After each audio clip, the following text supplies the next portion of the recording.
play. Yeah, there we go. All right, so last time I fat fingered it and I put 7,000 instead of 4,000, so I crossed it out. And like I said before, even after working the problem, it was pretty wimpy problem. So I'm going to work through it so you guys can see how I did it, and then I'm going to change the weight to make it. You change the depth of the weight. I'm going to change I the want weight. to change the depth. We haven't gone over Boyle's Law yet. That's today. So I didn't really want to get too far into Boyle's Law yet. I just wanted to give a basic round up on the cylinder to take care of that. This was just a Archimedes principle type of thing. That's why I gave such a shallow depth this time. Next time we'll do a Boyle's Law calculation, and then you'll have to step it down to the depth and expand the gas to compensate for it. But that's a good point. That's what we're going to get into today. All right, so a couple assumptions that you're going to have to make. This is my little symbol for assumptions. If you want to steal it, you know, to help yourself work through the problems, go ahead and do it. All right, so 1 foot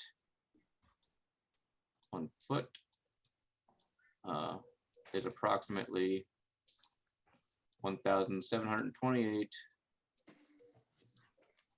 cubic inches. I'm writing with a mouse, so it's not going to be as nice as my mouse pen. 1,728 cubic inches. If you can't remember that, Google's always a thing too. Another thumb rule is 1 gallon of salt water. So wait, 1 foot is 720. One cubic foot. Sorry, 1 cubic foot is 1,728 cubic inches. So sorry about that. Okay. Yeah, 1 cubic foot. Good catch.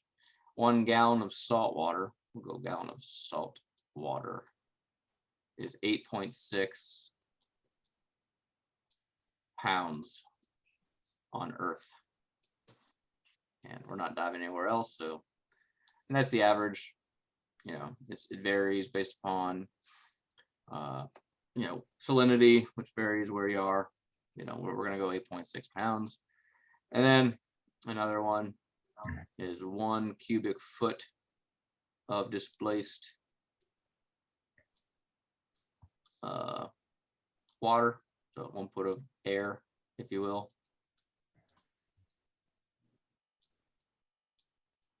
Will lift 64 pounds. And you know, it's a lot of air if you think about it. All right, so those are 3 good variables to use to kind of memorize, or you know, write down somewhere so they're in your notes. So those are good ones to remember. All right, you remember any of this, Zach? No, I never actually. Wait, is my mic on? Yeah. I never got to any of the advanced dive sciences or anything like that. Oh, perfect. Awesome. Yeah. Good. So this is new to you. That's great. So these are good thumb rules to know. Okay. All right. So the first thing we're going to do is get rid of this pesky, useless variable here. And you could do all this in one big step with some railroad tracks, you know, like, whoa, I didn't mean to do that. Stop it, let go. What's going on? Okay. I don't know why that happened. All right, you could do this with like big pesky railroad tracks, lots of units and stuff like that. And I like to do that if, you know, I'm really just trying to do it in all one big step, but I don't want to really do that. All right, but the first step I'm trying to do is, remember, I want to make this outboard engine neutral, right? So in order to find out, to make it neutral, 1, I need to find out if it's sinking or it's floating. And 2, which I presume it's going to sink. And then 2, I need to add air to it to displace the amount of negative buoyancy. So let's first get rid of this pesky, useless unit, because I don't use really any of that because this is my answer right here. This is what I'm going to need to figure out how much air I'm going to need to displace it with, right? So let's go ahead and do this real quick. And my end unit I'm going to need is feet, so that's going to be on the top. So 1 cubic foot is 1,728 inches cubed. And on the top is I have 4,528 cubic inches cubed. And if I bring up my calculator, oh, it's big. You probably can't see it, but you could do your own math too on your calculator and back me up on that in case I fat finger something. I have. But so why do you put the 4528 on the right-hand side there? Like, This is why do we care about going from inches to feet or feet to inches? because my thumb rules are I need cubic feet to pounds, right? This is what I'm going to be using to figure out how many pounds it displaces. Right. Oh, well, yeah, well, cubic feet to pounds. Again, I don't understand why inches come into play. Because so back when we were making this this problem, we got this number from the fictional technical manual that said when we opened it up, we were like, oh, sweet, the engine tech manual says it gave us the displacement in cubic inches. Right. Oh, okay. So we're just based on the tech manual, we're going on with what it displaces in inches. Right. And the amount of water it displaced in inches is what the tech manual gave us. Okay. Okay. Gotcha. Yeah. So we're just doing a simple unit conversion from cubic inches to cubic feet.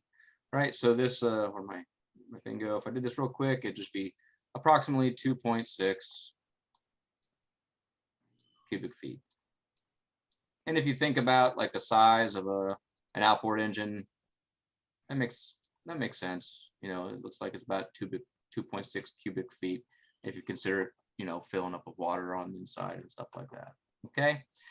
So I'm really not using any of this stuff. Doesn't really come into play. I just wrote it down there because it's, I just write down all the assumptions that I know about stuff. So, but I will be using this. Is that number 2 feet or inches? Where? Right here? On the far right-hand side where it has equal to. It's 2.6 cubic feet. I zoomed out. I can see. Is it off your screen? Yeah, it's off my screen. Okay. Oh yeah, I see. I see it now. I scrolled over. 2.6. Yeah, cubic feet. And I'll bring it down here so everybody can see. 2.6 cubic feet. Okay, that's what I rolled forward. That's how much water the outboard engine displaces. So outboard engine displacement in cubic foot. Okay. Now I need to see how much weight that water weighs, because if it is less than the amount of the weight of the engine itself, I know that it sinks. If it was more, then I know it would float. Right. So now it's pretty simple. I need to figure out the pounds in the front and the top. So it's 64 pounds.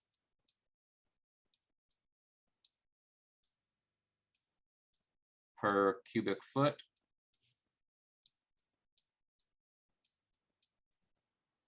And I have 2.6 cubic foot to deal with. It's pretty simple unit conversions. The feet go away, right? Inches went away up here. All you have left is the pounds, units on the top, right here and right here. So just ignore that right there. Okay, so now it's just 64 times 2.6 bring up that again. You need 136 pounds. 136 pounds. 136 pounds, right? Which is less than 170. Okay, so I know it'll sink. Let me double check that math real quick on mine, just because I can double check things. 64 times 2.6 equals, I got 166.4. Anybody else get anything different? No, you're right. Okay, so 166.4. I'm just going to round that down to 166. Right, and this is why I said it was a wimpy problem, because this is saying that it's 4 pounds negative. It's 170. Don't forget units here. Pounds, right? So 170 minus 166 equals 4. And this number is positive, so it's backwards. So it's 4 pounds negatively buoyant. 4 pounds. I told you, honey, I'm gonna be teaching. Oh, that's a really awesome tattoo. 4 pounds negatively buoyant. All right, so if I use, so these were pretty wimpy numbers. So I would need a 4 pound lift bag in order to make this neutrally buoyant. So if I needed a 4 pound lift bag, and I know that water weighs 64 pounds, right? So I would go 64 pounds and 1 cubic foot per cubic foot. And I know I need 4 pounds to lift it. Right, that way those cross out, and all I have left is on the top is cubic feet. Then I would need, do the math, it ends up being 0.00625, which is like, I think like an eighth or something, which is 8 cubic feet, which is nothing, right? So I gave you some really crappy variables to deal with, you know, so So basically what you're saying is you could lift a 170 pound engine off of the ground with basically the lift bag we go diving with. oh yeah, because it displaces so much water, Interesting. right? Yeah, because it's, I mean, that's how boats float, right? They may be heavy and stuff like that, but because they displace so much water that they weigh more than, or the water that they displace weighs more than what they weigh, so they float. float. That's buoyant. That's Archimedes' law in a nutshell. Right, but let's have an eraser on this thing. So honestly, you wouldn't even take a second tank down with you at 20 feet. Not on You would this just one. use your, No. you would just use your secondary. I would grab my smallest lift bag and some rigging, and I'd just put a little bit of air in my, and now it's going to be a little bit more. I mean, you could double this, right? Because, you know, if you doubled it, you're going to go to 3 or 2 atmospheres, right? You're still going to be at like So you're 66 feet. Yeah, you're no, 33 feet would be 2 atmospheres, right? Okay. You're still, you know, really conservative because you're going to only 20 feet. You're still, you know, 12 feet short of the 2 atmospheres, and you're still going to have plenty of gas in your cylinder, right? So to answer the first question, you wouldn't need a secondary cylinder to bring down with you. No, this was these were bad examples, right? So let's change some of the variables real quick. Let's see if I can change that. Okay, so now let's can I eraser? Let's use a bronze.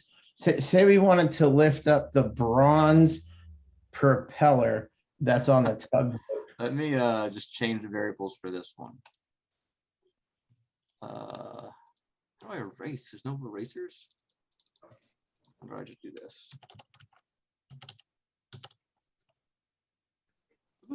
Okay, let's go back a little bit. That's all I can go back. All right, let's go. Okay, this is good enough. All right, let's, instead of this, let's say this is now 470. 470 instead of 170. Okay. Now this is where it can get a little bit better. All right, what are the 60? So I have 64 pounds. This is still all the same, right? Per Right. 1 cubic foot. And at this point, we're trying to figure out how much water, again, this thing displaces. Not any different than we did before.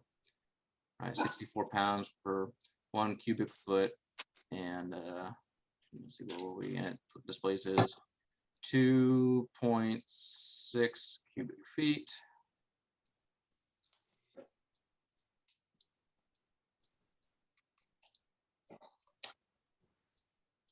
And this came to, what was it, 166 pounds. Oh, 166.4. Yeah, we're just gonna round up. We're just gonna round to 166. Now, this is where it would make the difference. Okay, if this thing now weighed 470 pounds instead of, so we were 470 pounds minus 166 pounds. Whoops. Now let's do that math real quick.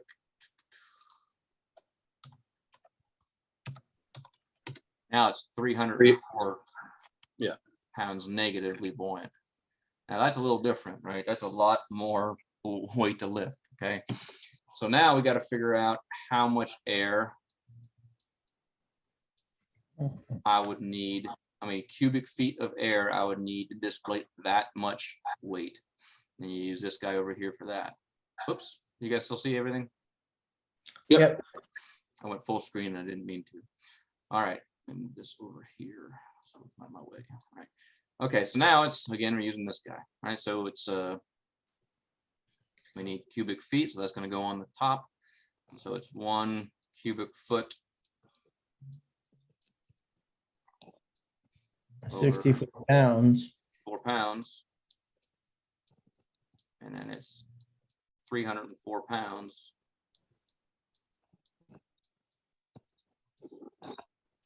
Why did you do the math where you have like multiple fractions like that? That's called unit analysis. And it's the way I like to do math, because Okay. then, as long as it's simple multiplication and division, all you got to do is put the unit that you want and the on the end on top, and then you just go to town. You don't have to worry about like remembering, like, what do I have to do? Do I have to multiply, or do I have to divide in this situation? All you have to do is remember to put the unit that you want on top and the unit you don't want on the bottom, and remember the simple ratios that you want up here, and then it's just unit conversions. That's all it is. If you have something that have like exponential stuff in there, this doesn't work. But if it's just simple multiplication and division, this works great every time. Okay. So you could do this you could have done all this problem in one big, we call these railroad tracks. You could have done it all in one big row, right? If you knew where you were going, but that kind of confuses people sometimes. So I just do it step by step. So I could show that to you later if you want, if we have time. But anyway, so pounds. So it's 304 divided by 64. So I can't. Okay, there we go. 304 divided by 64. Oops, divided by 4.75. So we'll round that up. Wait, oh, it's 46. 4.75. Mhm. So we're gonna go, 4.75 cubic feet.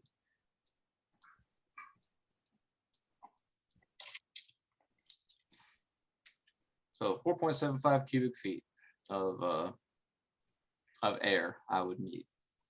So I need like a 5-pound lift bag. Would be a little, and if I wanted to be a little bit better, probably go with a 10-pound lift bag. I'd have to, let's see, let me Google it and see what's available. Right, but I need at least a 5-pound lift bag to get that thing neutral. Right, and that would be pushing it. So what kind of bottle would I want to bring down? Well, we could Google it and see what type of lift bags are out there, or what type of cylinders are out there. I'll type in Tony bottle. Yeah, like the 19. Well, let's see. They have a. Let's see. What's this small guy right here? There's a 6 cubic foot Tony bottle right here. That'd probably be the one I want to bring down.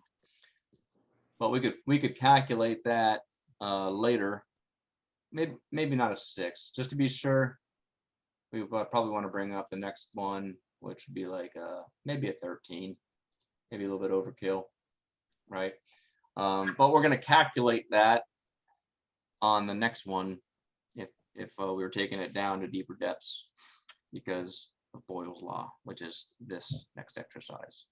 I try to keep it pretty shallow. Maybe I should say this is 10 feet, so that depth was pretty negligible, but I'm trying to keep it fairly shallow. This is not quite one whole atmosphere. It's like 20, 30 thirds, whatever that is, of an additional atmosphere. But you guys get the idea. So Yeah. zoom out on that. So that's that. Any questions about this and how I got all that stuff? And in this case, you wouldn't really have to be worrying about like letting air out. Like once we get into boils, and I always want to say Brunelli because I took aviation, so I just want to talk about Brunelli's theories on lift when we talk about lifting things, because I don't know. So you want to be like letting air out of the bag. Once we start getting into Boyle's theory, as you're going up, we're going to start having to let air out of the bag a little bit to equalize. It depends what you're trying to do, right? Safety wise, if you are trying to bring this outboard engine, this says Mercury. It's my outboard engine, right? If you're trying to bring this outboard engine up in a controlled fashion, then yeah, even remember your biggest change in depth per change in foot happens in that last 15 feet. And we'll show that here in Boyle's law section, but that's why it's so hard to stay down and like steady at 15 feet during your end of your safety stop. Where you're like 100 feet, maintaining depth is super easy, right? Because a change in depth, its shallow depths, is a much larger change in like bubble compression or wetsuit compression than it is at 100 feet. Gotcha. Change in pressure due to a change in depth is much greater up here than it is at like 100 feet. Gotcha. So, okay. All right, cool. Any questions other than Zach? You got anything? No, I'm good. All right, Chris, you got anything? No, I'm getting it. Cool. All right, let's go to share a different screen. And I got to share. Which one is it? Where'd it go? That one. Well, there's one last question. Yeah. That those algorithms that you put together, 1 foot equals 7,208 8 inches, square, cubed. Mhm. Those things we should probably just have memorized. You don't have to. You can always Google it. Yeah, well, if you're on a boat and you're out in the middle of nowhere, Yeah. kind mean, of if good you're- math to have If in you're your on head. a boat and you're gonna go lift something like this, you're probably already planned it ahead of time. Like you're not gonna Okay. be mathing this crap on a boat. You're already gonna know I need this size of lift bag and I'm bringing this pony bottle out with me. Okay, gotcha. You're already gonna know all that stuff. So you're gonna do all that on shore, then go out there and then try to execute the plan. Yeah, you're not gonna be planning this stuff on a boat unless you're on like a big expedition boat and you guys are out there for days and you're looking for something specific, and then you go out there and you find something and you measure it and then you determine its alloy, and then you go up there with a bunch of engineers and you determine the weight based upon the alloy. That's a little different. But like if you're out there and you're finding portholes and something like that, and then you're gonna go back and you're gonna do some calculations, and you guys are gonna, maybe do some calculations, and then you just grab some lift bags and you're gonna go out there and just hook them up and like put air in until they're neutral. That's really what's gonna happen, Okay. But the idea of this is just kind of give you a ballpark of how much you're gonna need when like 4 cubic feet, 5 cubic feet, to lift 300 pounds. That's a lot. That's not that much air to lift a lot of weight. You know what I mean? Yeah. So, but you also have to consider if it's stuck in mud and things like that. Something may only weigh like 300 pounds, but it might be stuck in some pretty dense mud, and you're not considering that suction strength there. So there's no way to calculate that. So it's just put lift bags on it and pull until it breaks free, and then be ready to pull that dump when it pulls free, or get out of the way. Because if something starts going to the surface, you don't want to be attached to it, and you don't want to be under it. So Good. Okay. yeah, I think you were there when we floated the anchor last Sunday. I made it like nice and neutral, and we just kind of came up the anchor line, and then I was like, all right, time to pull it up, and I pulled it up, and it just started floating up. I did that on purpose, so anyway. All right, we only have 10 minutes left on this. I don't know how that worked, but we'll start going through the PowerPoint, and then when it cuts us off, we'll move over to Google Share or Google Meets, and then we'll go through the exercise then. Sound good, everybody? Yep. All right. Close, minimize this thing. I have to go to the right. I thought I had it open, but I guess I did not. It's right here. There it is. Okay. And now I need to. All right. There. Now I should be able to share it. I want to share this one.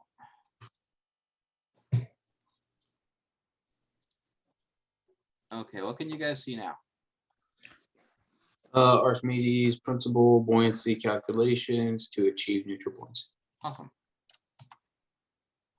So we just went through all this stuff.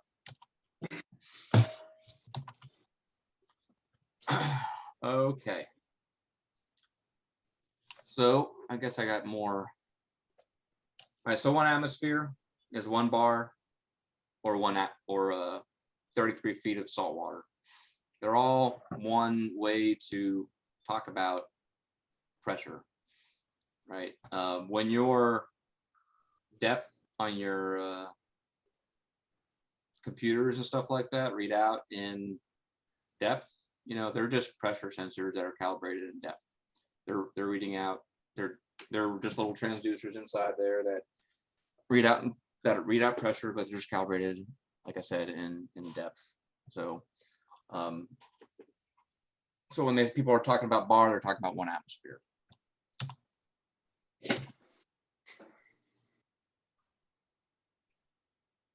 All right, so there's difference between gauge pressure and that kind of stuff. So gauge pressure is what you see on your gauge, right? It usually takes into consideration atmospheric pressure. So if you took your gauge, or if you had like a pressure gauge in outer space, you took it to outer space, it would read -32 or -1 atmospheres, or -33 feet on your computer, or maybe it would say error or something like that. But it's already calibrated for 1 atmospheric pressure. So just take that into consideration. And then if you were to go to meeting controls, and if you were to go to atmospheric pressure, it would go back to 1 atmosphere. That's different between gauge pressure and absolute pressure. Absolute pressure is what it is. Absolutely, if you were to calibrate a pressure gauge in outer space where there's absolutely 0 pressure, and then you took it down to the surface, then you would have, you know, it would say 1 atmosphere. Can you guys see the whiteboard, or you still see the No, see the whiteboard. whiteboard? Great. Awesome. Okay, so I'm gonna make Is that the same thing though? Like if you went down to like 100 feet, which is what, 4 atmospheres. 4 atmospheres, Or, yeah, 4 and then you calibrated something there and then brought it to the surface, it would be the reverse. yeah, that's Because right. it's got the vacuum. That's absolutely right. I can make Okay. regular lines. Do that. Bloop. Make some axes here. All right, so the depth equation. There's lots of ways that people can bring up the depth equation.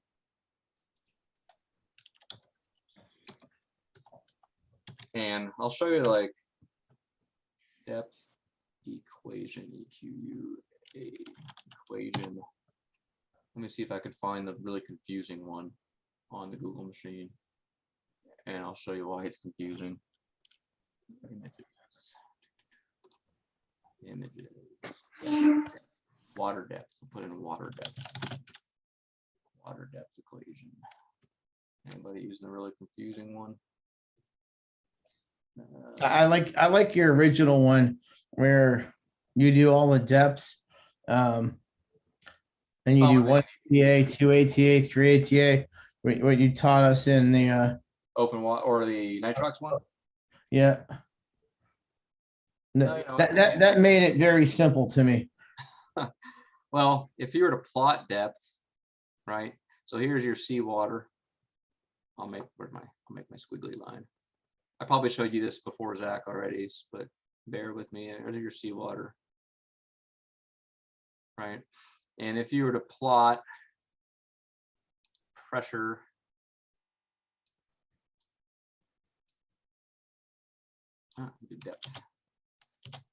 depth over pressure. Pressure goes up. You go that way because depth, higher pressure is that way. It's a little backwards because I wanted to match depth too. It would be like this, and then like that. Right. With your starting number